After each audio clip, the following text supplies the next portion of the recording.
शैली का प्रभाव आपके क्षेत्र में बहुत गंभीरता के साथ, बड़ी गहनता और तार्किकता के साथ प्रकट हो रहा है। ऐसे आचार्य जी से निवेदन। सभी लोग एक बार रियलिटी को सीधा कर लेंगे, नेत्रों को कोमलता से बंद कीजिए, ओंकार का उच्चारण।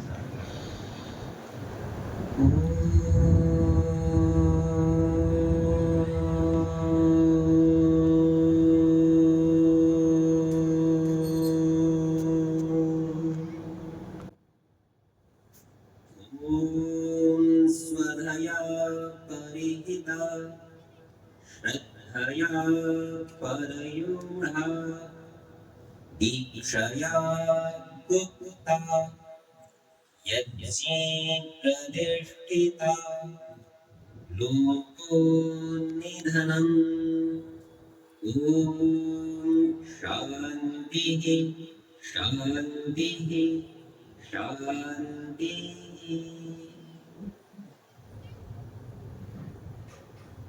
आर्य समाज संगठन के शताब्दी वर्ष के उपलक्ष्य में आयोजित इस उत्सव में हमारे यज्ञ के ब्रह्मा श्रद्धे आचार्य डॉक्टर सोमदेव जी शास्त्री, सन्यासी वृंद, उपस्थित धर्म प्रेमी सज्जनों, मातृशक्ति और प्रिय बालकों, कल सायकाल में एक विचार कर रहा था। प्रथम दिवस के सत्र में विषय रखा था ऋषि दयानंद, और आज प्रातःकाल के सत्र में विषय रखा है आर्य समाज का योगदान। अजमेर से पधारे हुए थे श्रीमान नवीन जी, उनसे भी विचार कर रहा था और मैं कह रहा था मुझे पता नहीं चलता दयानंद और आर्य समाज में भेद क्या है। अच्छा क्यों साहब, आप सब लोग सोच के देखना, आप सब लोग जो स्वयं को आर्य अथवा आर्य समाजी कहते हैं, क्या आप उस विचारधारा को जानने, मानने और व्यवहार में लाने के लिए तत्पर नहीं होते जो विचारधारा दयानंद जी की थी? क्या जो वो मानते थे उसको आप मानना चाहते हैं? क्या वो जानते थे उसको आप जानना चाहते हैं?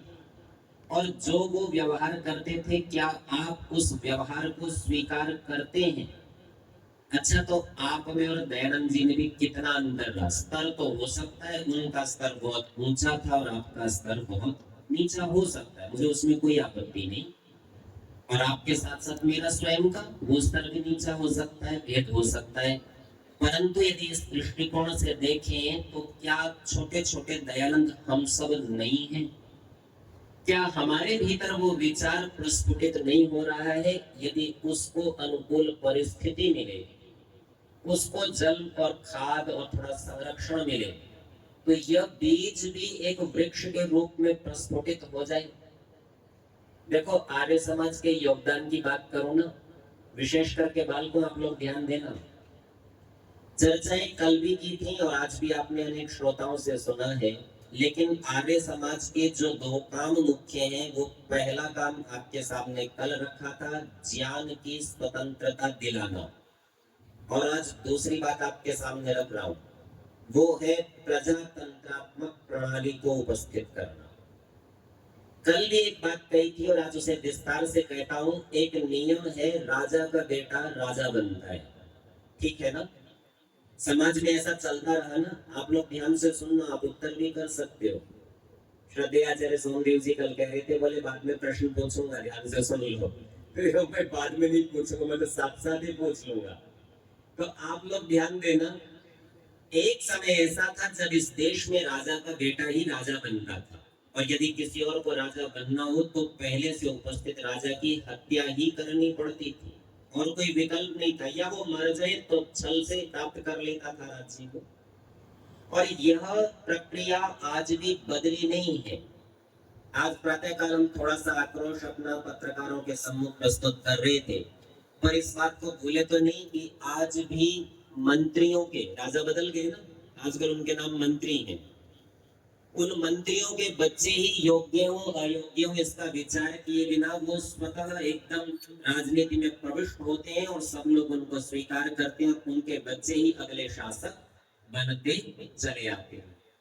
विद्यालय शिक्षा प्राप्त की हो या नहीं की हो, स्वामी जी की दृष्टि से विद्या के से तो बिल्कुल अछूते हैं, उनको पता भी नहीं है कि विद्या क्या चीज होती है, परंतु अधिकार सीधा उन्हें ही मिल जाता है। अच्छा, मैं राजनेताओं का नाम नहीं ले रहा, मुझे वैसी वाली राजनीति करने में रुचि नहीं है कि मैं बस किसी की निंदा और किसी की प्रशंसा में लगा रहा हूं। एक बात आप सब सोच के बताइए, एक चिकित्सक के घर में कोई बालक पैदा होता है तो पैदा होते ही से वो चिकित्सक बन जाता है क्या? नहीं। संभावना तो हो सकती है यदि उसके माता पिता उसे अनुकूल परिस्थितियां दें और उन परिस्थितियों से वह विस्तार को, विकास को प्राप्त हो और अपनी योग्यता का प्रदर्शन करे तो अंततोगत्वा चिकित्सक बन सकता है। किसी भी ज्ञान के क्षेत्र को उठाकर देख लीजिए, वकील का बच्चा वकील बनेगा ही क्या? नहीं बनेगा, पढ़ेगा तो बनेगा। अच्छा, इंजीनियर का बच्चा जो करेगा वही तो बनेगा। जब ज्ञान का क्षेत्र इस प्रकार का है कि आप ज्ञान प्राप्त करते हैं तब जाकर आप उस विषय में अधिकारी हो पाते हैं, तब राजनीति ऐसा क्षेत्र क्यों है जिसके अंदर आप ऐसा नहीं कर पाते? वहां तो आपको किसी योग्यता की आवश्यकता नहीं है, केवल एक बात चाहिए कि आप राजा के यहाँ, आधुनिक समय में मंत्री के यहाँ, नेता के यहाँ पैदा हो जाए और आप भी वैसे ही स्वतः बन जाएंगे।